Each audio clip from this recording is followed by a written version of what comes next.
విద్యుత్ స్తంభాలు కూలి సరఫరా నిలిచిపోయిన ప్రాంతాల్లో ఇటు యుద్ధ ప్రాతిపదికన పనులు చేపట్టబోతున్నారు మంత్రి కొల్లు రవీంద్ర. అయితే ఆర్టీజీసీ ద్వారా సీఎం చంద్రబాబు, మంత్రి లోకేష్ ఎప్పటికప్పుడు పరిస్థితులను సమీక్షించబోతున్నారని అన్నారు. ఇంకా వర్షాలు పడుతున్నాయి కాబట్టి పంట నష్టం ఇప్పుడే చెప్పలేమని అన్నారు. ఆయన వర్ష ప్రభావం తగ్గగానే నష్టాలపై అధికారులు ఒక అంచనా వేస్తారని, ఈ రోజు రాత్రికి పరిస్థితి అంతా కూడా చక్కబడుతుందని మంత్రి చెప్పుకొచ్చారు. మరిన్ని డీటెయిల్స్ మా ప్రతినిధి నరసింహ అందిస్తారు.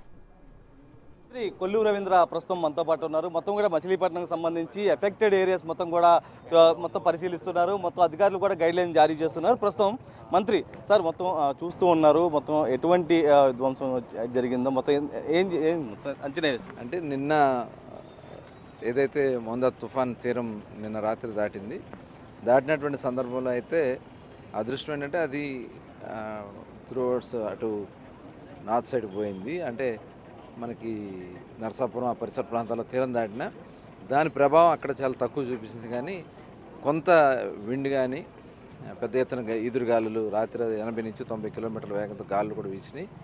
దానివల్ల ప్రాణ నష్టం అయితే జరగలేదు, కానీ చెట్లు పడిపోయి స్తంభాలు పడిపోయి కొంత డ్యామేజెస్ అయినాయి.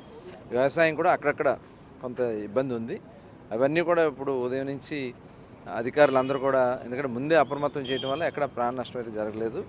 ప్లస్ అలాగే రెక్టిఫై చేస్తున్నారు. ఉదయం నుంచి మొత్తం అన్నీ కూడా రెక్టిఫై చేస్తూ వస్తున్నారు. సాధారణ స్థితికి బహుశా ఈరోజు సాయంత్రానికి టోటల్ పవర్ కానీ రోడ్స్ కానీ అన్నీ కూడా సాధారణ స్థితికి వస్తాయి. చెట్లు పడిపోయినా కూడా ఎక్కడెక్కడ కట్ చేస్తున్నారు. కాబట్టి మిగతావి ఏదైతే ఉన్నాయో ఎన్యూమరేట్ చేయాల్సినవి అన్నీ కూడా అగ్రికల్చర్ డిపార్ట్మెంట్, హార్టికల్చర్ డిపార్ట్మెంట్, అలాగే విఆర్ఓలు కానీ ఏదైనా గోడలు కానీ ఏమైనా డ్యామేజెస్ కానీ అన్నీ కూడా అంచనాలు వేస్తున్నారు. ఇవన్నీ కూడా ఒక పక్క ప్రభుత్వం కూడా కొంత రిలీఫ్ కూడా అనౌన్స్ చేస్తుంది. ఎవరైతే వాళ్ళ మత్స్యకారులు గత 4-5 రోజులుగా వేట వెళ్లకుండా ఆపడం వల్ల వాళ్ళు జీవనం పోయింది. కాబట్టి వాళ్ళ వరకు 50 కిలోల చొప్పున బియ్యం రేషన్ కూడా అనౌన్స్ చేయటం, కొంతవరకు ఇంకా మిగతాయి కూడా ఎస్టిమేట్ చేసుకుని భవిష్యత్తులో అందరికి కూడా ఎవరికి ఇబ్బంది లేకుండా చేయాలని ప్రభుత్వం అన్ని విధాలు కూడా చేస్తుంది. ముఖ్యమంత్రి గారు ప్రతి నిమిషం కూడా కంట్రోల్ రూమ్ నుంచి, ఆర్టీజీ నుంచి ఆయన మానిటర్ చేస్తూ అందరినీ కూడా అప్రమత్తం చేస్తూ ఉన్నారు. మిడ్ నైట్ వరకు కూడా ఆయన టెలికాన్ఫరెన్స్ తీసుకుని అందరితో కూడా మాట్లాడుతూనే ఉన్నారు.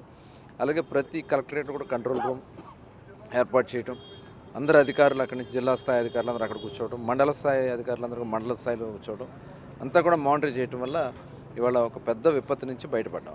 అంటే పంటలకు సంబంధించి కూడా భారీగా నష్టం జరిగింది వస్తుంది. ఏ విధమైనటువంటి అంచనా కోసం అది ఇంకా అంచనాలు వేయాలి. అంటే అనుకున్నంత డ్యామేజ్ ఉంటుందా లేదనేది చూడాల్సిన అవసరం ఉంది.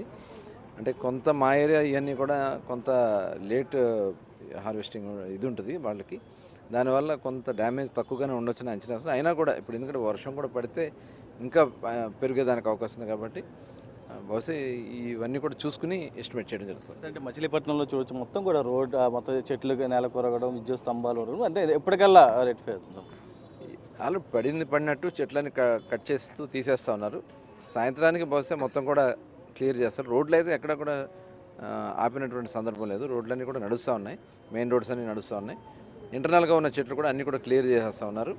అట్లాగే ఎలక్ట్రికల్ పోల్స్ ఏదైతే కొన్ని చెట్లు పడిపోయి పోల్స్ డ్యామేజ్ అయినాయి, ట్రాన్స్ఫార్మర్స్ డ్యామేజ్ అయినాయి, అవన్నీ కూడా ఇప్పుడు సరి చేస్తున్నారు. కొంత ఏరియాలో ఆల్రెడీ పవర్ సప్లై రెడీగానే నడుస్తూ ఉంది. బహుశా సాయంత్రానికి మొత్తం పవర్ అంతా కూడా ఇబ్బంది లేకుండా వస్తుందని భావిస్తాం. అయితే ఏదైతే మొత్తం అటు పంటలు కావచ్చు, దాంతోపాటు ఇతరత్ర రోడ్స్ సంబంధించి మొత్తం చెట్లు నేల కొరిగినటువంటి ఎప్పటికప్పుడు క్లియర్ చేస్తున్నాం. దాంతోపాటు సాయంత్రం కల్లా ఏదైతే ఒక కరెంట్ ఇచ్చే ప్రయత్నం కూడా చేస్తున్నాం అంటే కూడా మంత్రి కొల్లు రవీంద్ర చెప్తున్నారు. పంటలకు సంబంధించి కూడా నష్టాలకు సంబంధించి ఒక అంచనాకు వస్తున్నాం. దానికి సంబంధించి కూడా అంచనా వేసిన తర్వాత ఒక ధర అంటూ నిర్ణయిస్తామంటూ చెప్తున్నారు. దాంతోపాటు మరొక వైపు ఏదైతే మత్స్యకారులకు సంబంధించి కూడా ప్రభుత్వం అన్ని విధాలు ఆదుకుంటుందంటూ కూడా మంత్రి కొల్లు రవీంద్ర అయితే చెప్తున్నారు. సాహిత్య నరసింహ, బిగ్ టీవీ, మచిలీపట్నం.